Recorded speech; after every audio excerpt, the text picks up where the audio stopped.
second Jimmy Gaylan yung ba? Tama ba? Yes. So, ano pong nilook forward sa Jimmy Gaylan? Food. Food. Yeah, papunta dito. Yung program. Ano pa ba? Siyempre yung mga ibang artista na makakasama namin dito. Ayan, so showbiz question ako. Last year, parang dating pa lang kayo. Tama ba? Ano? Dating pa daw tayo last year. Hindi lang kami umaamin nun last year. Low-key lang kami nun. Pero, yun, happy na andito na kami ngayon. Second Jimmy. Mas comfortable, di ba? Parang wala kaming tinatago.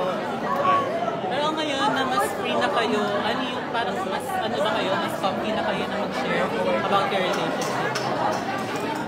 A bit. Ano ba? Ikaw? Ano? Yeah. How do you guys draw the line kung ano yung i-share nyo lang sa social media and your private? Para sa akin, wala naman kaming kailangan itago, pero hindi lang kami ganun ka-showy siguro. Kasi we want to protect our own peace and our relationship. Yes. Pero may times din na gusto namin mag-post. Kunwari, punta kami sa gantong lugar, post kami. Wala kaming, hindi namin iniisip yung ibang tao. As long as we're happy.